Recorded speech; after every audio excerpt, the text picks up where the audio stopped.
AG ನ್ಯೂಸ್ಗೆ ಸ್ವಾಗತ. ಕರ್ನಾಟಕ ರಾಜ್ಯ ಸರ್ಕಾರಿ ಹಾಸ್ಟೆಲ್ ಮತ್ತು ವಸತಿ ಶಾಲಾ ಹೊರಗುತ್ತಿಗೆ ನೌಕರರ ಸಂಘ ಜಿಲ್ಲಾ ಸಮಿತಿ ಬೆಳಗಾವಿ ವತಿಯಿಂದ ತಮ್ಮ ವಿವಿಧ ಬೇಡಿಕೆಗಳನ್ನು ಈಡೇರಿಸುವಂತೆ ಒತ್ತಾಯಿಸಿ ಪ್ರತಿಭಟನೆ ನಡೆಸಿ ಉಪವಿಭಾಗದ ಅಧಿಕಾರಿಗಳ ಮೂಲಕ ಮುಖ್ಯಮಂತ್ರಿಗಳಿಗೆ ಮನವಿ ಸಲ್ಲಿಸಿದರು.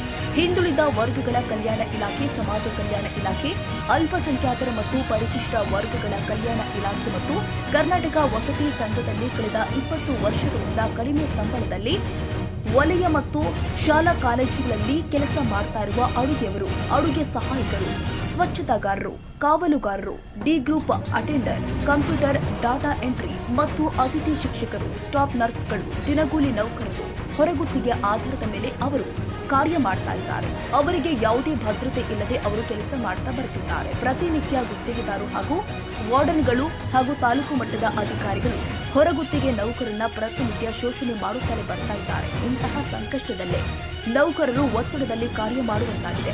ಅದಕ್ಕಾಗಿ ಕೂಡಲೇ ನೌಕರಿಗೆ ಸರ್ಕಾರ ತಿಂಗಳಿಗೆ ಕನಿಷ್ಠ 31,000 ನೇರವಾಗಿ ಇಲಾಖೆಯಿಂದ ವೇತನ ಜಮೆ ಮಾಡಬೇಕು.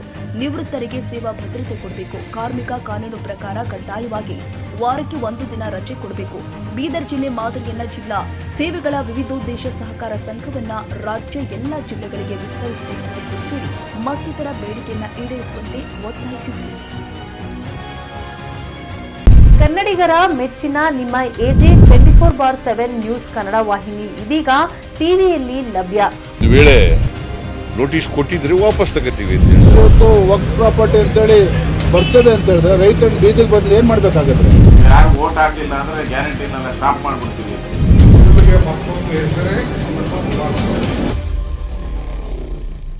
ಕರ್ನಾಟಕ ಮತ್ತು ದೇಶ ವಿದೇಶ 360 ಡಿಗ್ರಿ ಸುದ್ದಿ ಹಾಗೂ ಉತ್ತರ ಕರ್ನಾಟಕ, ಬೆಳಗಾವಿ, ಬಾಗಲಕೋಟೆ, ಧಾರವಾಡ, ಹಾವೇರಿ, ಗದಗ, ಬಿಜಾಪುರ ಜಿಲ್ಲೆಯ ಕ್ಷಣದ ವಿವರವನ್ನ ಪಡೆಯುವುದಕ್ಕೆ ಎಜೆ 24/7 ನ್ಯೂಸ್ ಕನ್ನಡ ವಾಹಿನಿಯನ್ನ ಲೈಕ್ ಮಾಡಿ, ವಿಡಿಯೋಗಳನ್ನ ಶೇರ್ ಮಾಡಿ, ಕಮೆಂಟ್ ಮಾಡುವ ಮೂಲಕ ನಮ್ಮ ವಾಹಿನಿಗೆ ಸಹಕಾರ ನೀಡಿ ಮತ್ತು ಚಾನೆಲ್ ಅನ್ನ ಸಬ್ಸ್ಕ್ರೈಬ್ ಮಾಡಿ.